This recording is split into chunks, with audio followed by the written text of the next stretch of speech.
Günther Faltin, an economics professor at Berlin's Free University, put his money where his mouth is or was.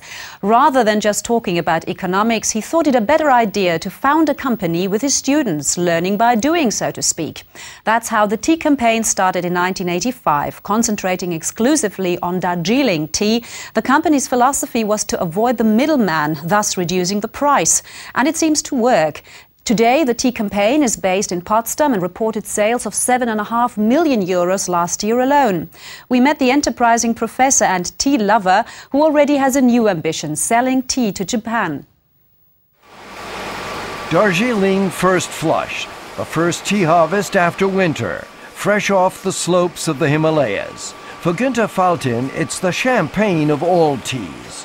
Connoisseurs will pay high prices for the fine leaf, but Günther Faltin has found a way of making it affordable. He imports it directly from India. If you can buy your product in bulk straight from the producer, you save enormously and eliminate intermediary trade. Acquiring a large enough volume of a product, you can eliminate intermediary trade here too. You can do that, for example, by concentrating on a single type of tea. His idea brings 400 tons of Darjeeling tea from India to Germany every year. Günther Faltin is the world's largest single-unit importer of Darjeeling. Following his motto, large amounts at low prices, customers come to Faltin to buy their entire annual supply of tea. He doesn't go in for expensive advertising campaigns, and the packaging is as simple as his business idea. Normally you come up with fantasy names for your tea, Maya Gold or Maya Premium. It's never really exactly clear what gold stands for. It's supposed to suggest something refined. But we said, we're going to put information on the label. I'm a university professor, a teacher of economics, so I'm also concerned about consumer awareness. And that's why our tea is called Tea Campaign. We sell tea as part of a campaign, and we state exactly what's inside the packaging. In his position as a professor of economics at Berlin's Free University, Faltin teaches his students about the benefits of the one-product entrepreneurial idea.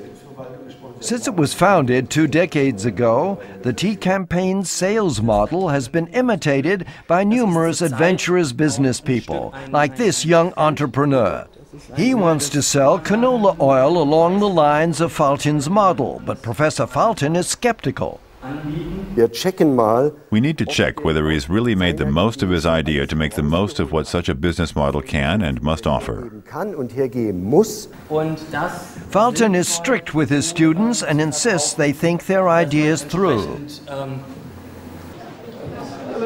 In the evening, the Indian ambassador pays a visit in honor of the tea campaign's 20th anniversary. With us. The Indian government is a key partner for Faltin. His tea is officially recognized by the Indian Tea Board as original Darjeeling. Mr. Ambassador, what is your view? What Darjeeling tea do you prefer in your residence? Well, frankly, I have learned about tea from you. Not really, no. Once a year, Günther Faltin invites tea lovers and dealers to a tea tasting, where they can sample the latest Darjeeling harvest and its delicate aroma. Back to the tea shipping department. From here, Faltin is seeking to conquer Japan. He's due to begin selling his product there this month. Darjeeling is well known in Japan. It's coveted, but extremely expensive. The packages for sale in Japan are smaller than the ones we found in Germany in 1985, and the prices are even higher than they were in Germany back then. I would even go so far as to call them obscenely expensive. So I think we stand a good chance of success with the tea campaign in Japan.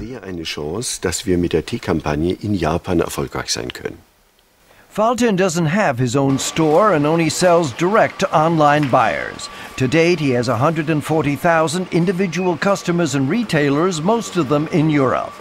Proof that the only thing you need to be a successful entrepreneur is a good idea.